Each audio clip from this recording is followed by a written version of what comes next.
Okay, back again, and here we go. This is exciting. Now, picking up with memory. So, in computing, memory refers to a device that is used to store information for immediate use by the computer or its related hardware device or something. It typically refers to memory, a semiconductor memory, or specifically, what they mean is metal oxide semiconductor memory. This is where data is stored within the memory cells on a silicon integrated circuit chip, as discussed earlier. So, memory consists of electronic components that store the instructions or the data or the results, but store the instructions and the data waiting to be executed by the processor. And of course, when the processor is done, it will also store those results.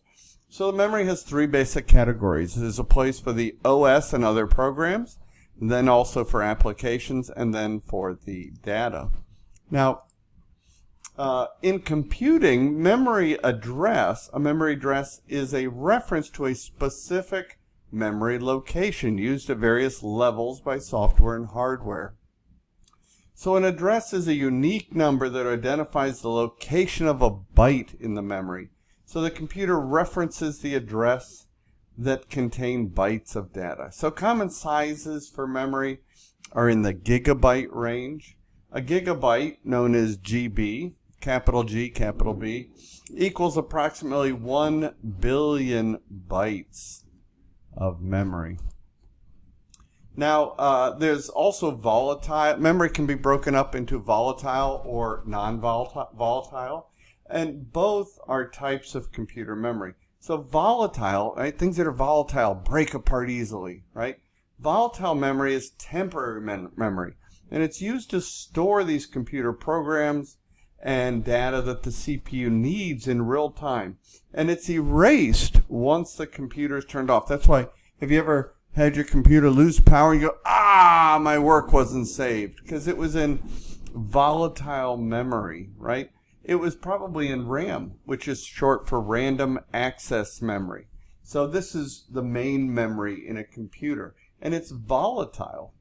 RAM is written to and from by the processor. So when you turn on the computer, the operating system boots up, certain files are put into RAM, such as the desktop configuration that you're using right now. And this is loaded into RAM from the hard drive. And also you'll load in some applications, maybe some data are also loaded into RAM, which will have an address now in RAM, and from your storage, right? So for the processor to interpret and execute. Now, I do want to touch on cache. Cache memory is also volatile memory. And remember, volatile memory is data that is not permanent. Non-volatile memory, however, is data that is in permanent memory. ROM, R-O-M. So we had been talking RAM, random access memory. That's volatile. ROM, R-O-M, is non-volatile. So RAM is volatile, ROM is non-volatile memory. And this often refers to the CMOS memory in your personal computer. That's going to hold your BIOS, your basic input-output instructions as you start up a computer.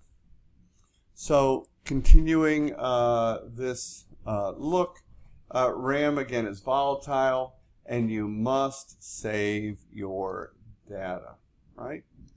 This is essential. Okay. And here's some examples of RAM memory. You can find more on this in the course book. Okay. Then there are two types of RAM itself, that volatile memory. It's addressed adequately on pages 616 and following of the book.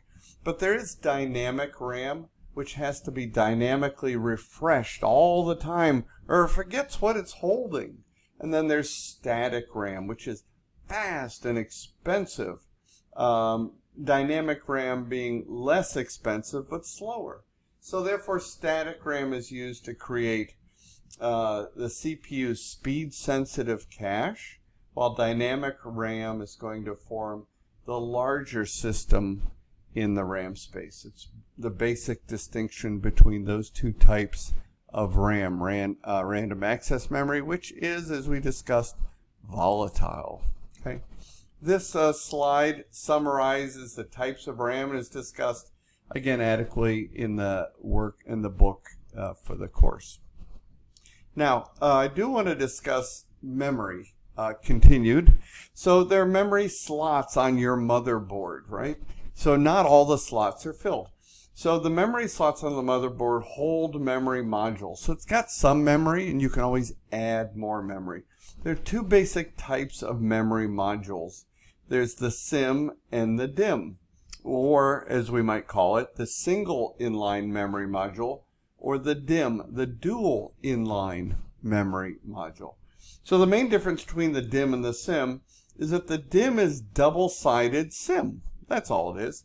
SIM can be installed in inline pairs, while DIMM is independent of the side that it's used. So because DIMM has separate contacts on each side of the board, it provides twice as much data as a single SIM. So that's really all you need to be aware of for this course, for that.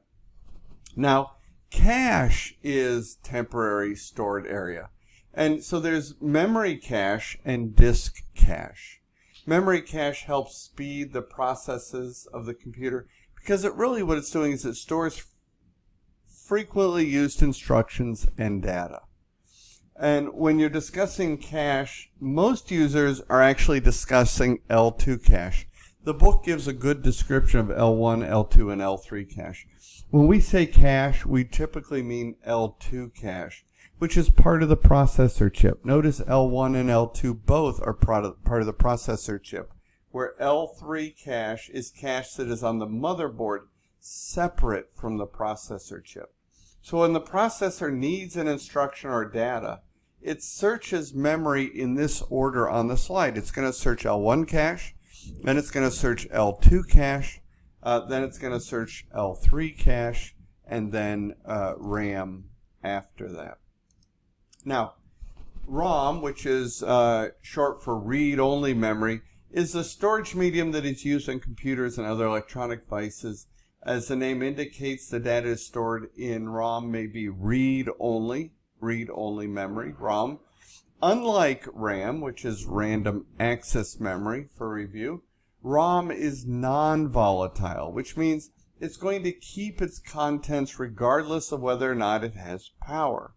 So ROM refers to memory chips storing permanent data and instructions. Many of your peripheral devices contain ROM chips, such as a printer would have ROM chips in them. So it is either modified with extreme difficulty or frankly not modified at all. ROM is mostly used in firmware updates. A simple example of ROM is the cartridge used with the video game consoles, which is going to allow one system to run multiple games. Another example of ROM is called EEPROM, right? Which is a programmable ROM used in the BIOS, in the boot up process. Again, that's beyond the course, but some of you may be interested in that. So examples of firmware, right, include the BIOS I just mentioned, the code inside a printer I also mentioned. You might have software controlling a heart defibrillator. That'll have firmware. There might be software controlling the lights in an office building, right? So firmware is a specific class of computer software that provides low-level control of a device's specific hardware. But that's all that's needed is that low-level control. Then there's flash memory. Flash memory is non-volatile memory that can be erased electronically and rewritten. Most computers will use a flash memory to hold their startup instructions, for example. When you enter the names and addresses on a smartphone, for example, a flash memory chip on your phone stores the data. So flash memory is widely used for storage and for data transfer.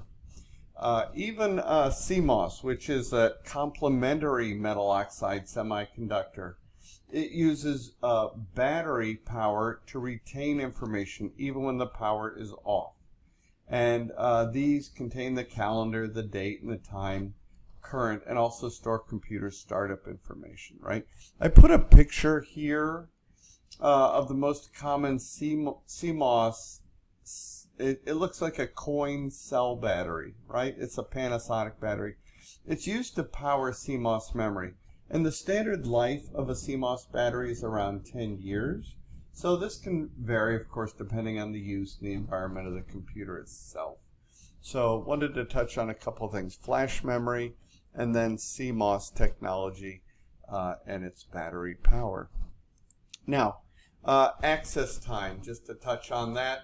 Access time is the amount of time it takes the processor to read the data and instructions and the information from the memory, right? In that cycle we showed you many slides ago in this lesson. So a computer's access time directly affects how fast the computer can process the data.